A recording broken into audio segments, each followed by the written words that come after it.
रोदृश्य कृपासिन्धुभ्येव च पतितानां पावनेभ्यो वैष्णवेभ्यो नमो नमः।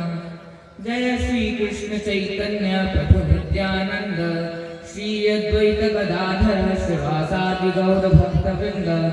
हरे कृष्णा कृष्णा कृष्णा हरे हरे, हरे राम राम राम हरे हरे। ओम नमो भगवते वासुदेवाय। ओम नमो भगवते वासुदेवाय। ओम नमो भगवते वासुदेवाय। ओम नमो भगवते वासुदेवाय। ओम नमो भगवते वासुदेवाय। ओम नमो भगवते वासुदेवाय। हरे कृष्ण। एक समय की बात है, भगवान कृष्ण अपने मित्रों के साथ वन में गाय को चराने आए। अशोक वन में गाय को चराने आए। भगवान श्री कृष्ण अपने मित्रों के साथ गाय को चराते हुए जब खेलने लगे, तब उनके मित्र कहते हैं, राम राम महावीर्य कृष्ण दुष्ट निवर्हण। हे राम, हे महावीर, हे कृष्ण, जिन्होंने सारे दुष्ट का निवारण किया है, सारे दुष्टों को मारा है, वो कृपया इस असुर से हमारी रक्षा करें। भगवान ने बोला, मैंने इतने सारे असुरों का मारा है, इतने सारे असुरों का उद्धार किया है, अब कौन सा असुर, कौन सा राक्षस में तंग कर रहा है। वह कहने लगे, हाथ पेट पर फेरते हुए कहने लगे, हे कृष्ण, भूख भी तो एक असुर है, जो समय समय पे भगवान की भक्ति करने में, खेलने में, गायों को चराने में और विद्या ग्रहण करने में बुद्धि और मन को नहीं लगने देता है। भगवान कह रहे हैं, चिंता मत करो, यहां से कुछ दूरी पर ही कुछ 24 ब्राह्मण मथुरा से आए हुए हैं। वह बहुत सुंदर यज्ञ कर रहे हैं, बहुत बड़ा यज्ञ कर रहे हैं। अवश्य तुम्हारा शोक नष्ट होगा, क्योंकि इस वन का भी नाम अशोक वन है। तुम जाओ, यज्ञ में बहुत सुंदर सुंदर पकवान बनते हैं, अलग अलग प्रकार के व्यंजन बनते हैं, अवश्य वहां से कुछ ना कुछ मिलेगा। उन्होंने सोचा, कृष्ण कह रहा है, अवश्य सत्य कह रहा होगा। वह चल पड़े। चलते चलते चलते चलते भगवान के लीलाओं का चिंतन करते करते वह पहुंच गए और ब्राह्मणों से कहने लगे, हे भूमि देव स्मृतः कृष्णस्य देश कारिणः। वह कहने लगे, हे भूमि देव, हे ब्राह्मण, सुनिए, यहाँ से कुछ दूरी पर ही कृष्ण और बलराम बैठे हुए हैं, उन्हें भूख लगी है, उनके लिए कुछ दे दीजिए। परंतु वह अपना यज्ञ करने में इतना खो चुके थे कि उन्हें उन बालकों की आवाज तक नहीं सुनाई दी, अनदेखा कर दिया, अनसुनी आवाज करती।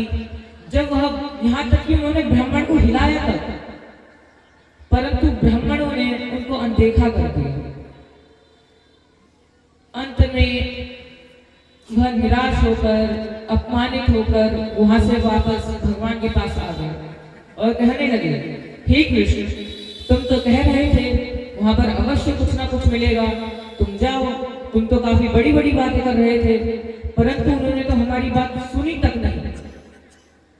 यह सुनकर भगवान कृष्ण कहने लगे, तुम किनके पास गए थे? वह कहने लगे कि हम ब्राह्मणों के पास गए थे जो यज्ञ कर रहे थे, परंतु हमारे बारे में एक बार तक नहीं सोचा। वह कहने लगे, इस बार तुम दोबारा जाना और इस बार माताओं के पास जाना, क्योंकि माताओं के पास पुरुषों से अधिक प्रेम होता है, उनके पास मातृ प्रेम होता है। वह अवश्य तुम्हें कुछ ना कुछ देंगी। इस बार वह यह न सोच रहे थे कि भगवान कह रहे हैं तो सत्य ही कह रहे होंगे। वह सोचने लगे, जब ब्राह्मणों ने नहीं दिया तो ब्राह्मण स्त्रियां क्या देंगी, आज तो कृष्ण हमें अपमानित करके ही मानेगा। वह गए और ब्राह्मण स्त्रियों से कहने लगे, हे माताओं, आपके चरणों में हम निवेदन करते हैं, हम निबोध करते हैं कि यहाँ से कुछ दूरी पर ही कृष्ण और बलराम आए हुए हैं, अशोक वन में बैठे हुए हैं, उन्हें कुछ खाने के लिए चाहिए, उन्हें बहुत जोर से भूख लगी है। यह बात सुनकर ही ब्राह्मण स्त्रियां तुरंत के तुरंत खड़ी हो गई और सोचने लगे, जिन भगवान कृष्ण जिस पूरी सृष्टि के रचयिता हैं, जो इतने सुंदर हैं कि जो उनकी छवि है वह एक हिरणी के समान है, उनका श्यामल रंग है, वह पीली पीतांबरी पहनते हैं, अपने सर पर मोर मुकुट धारण करके रखते हैं, बांसुरी अपने पास रखते हैं, दो कान हैं परंतु एक कुंडल है, कभी इस कान में डाल कर रखते हैं तो कभी इस कान में। वह सुंदर छवि जिनके कमल नेत्र हैं, जिनके चरण भी कमल के समान हैं, आज उनका दर्शन होगा। हमने तो हमेशा उनका श्रवण किया है, परंतु आज हम उन्हें अपने आंखों से देखेंगे, ऐसा सौभाग्य कभी भी नहीं था। अब आप अंतर देखिए, ब्राह्मणों के पास आया था मौका, इतना सुंदर समय आया था, परंतु उन्होंने कठिन मार्ग को चुना, आसान मार्ग को नहीं चुना।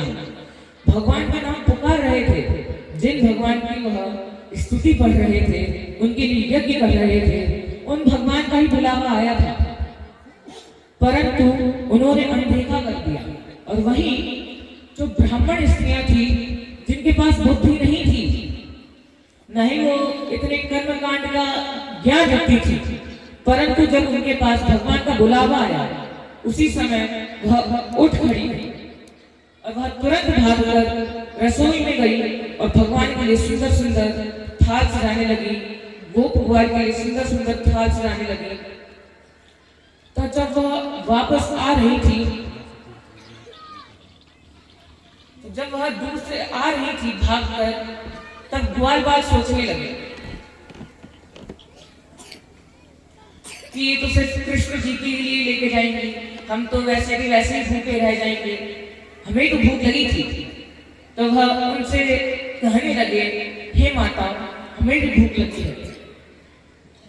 माताओं के हृदय में इतना प्रेम था कि पुत्रों के बोलने से पहले ही उन्होंने उनके लिए प्रसाद ले लिया था। अब क्या हुआ, जब वह दौड़ने लगी, चलने लगी, आशा को छोड़ दी, तब ब्राह्मण उठ खड़े हुए और सोचने लगे, अपनी लाज बचाने के लिए अपनी स्त्रियों को रोकने का बहुत प्रयास किया, स्त्रियां नहीं रुकी।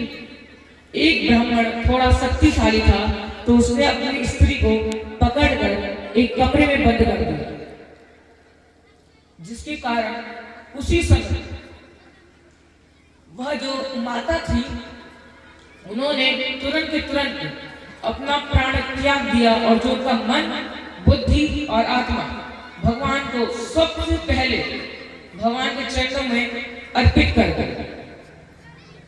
बाकी महिलाएं, बाकी स्त्रियां जब भगवान के पास पहुंची तो भगवान कहने लगे, स्वागतम को महाभागो, हे महाभागो, हे महाआत्माओं, जो मेरे लिए अपने पतियों को छोड़ के आ गई हैं, उनका स्वागत है।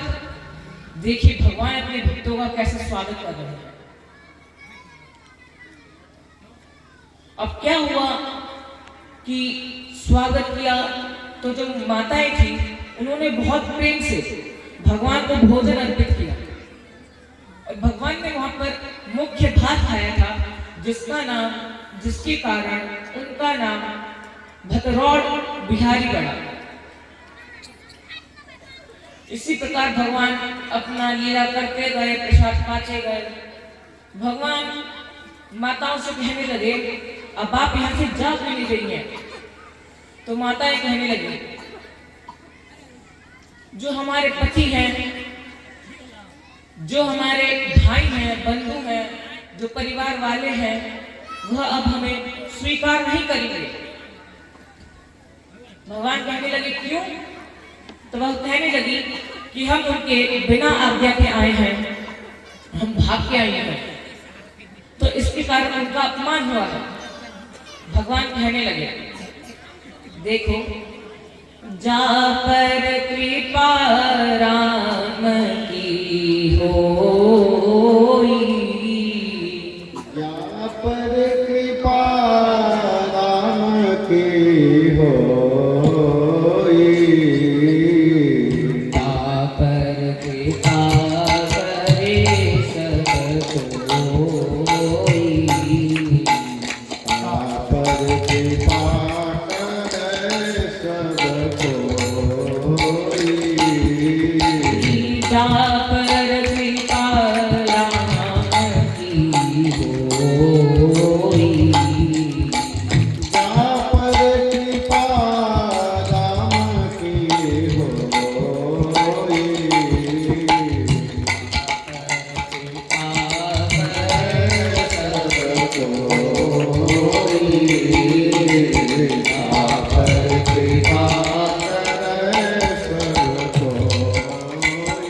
भगवान कहने लगे, जिस पर मेरी कृपा हो जाती है उस पे पूरा विश्व कृपा करने लगता है, वह पूरा विश्व उनको प्रेम देने लगता है।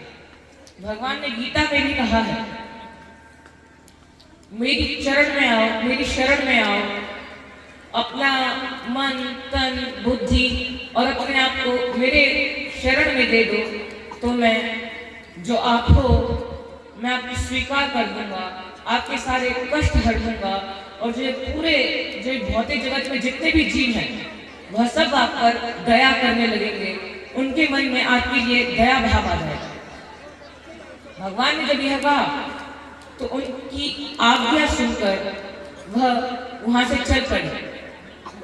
अब देखिए कि जो ब्राह्मण स्त्रियां थी और गोपियां थी, उनमें कितना बड़ा अंतर है।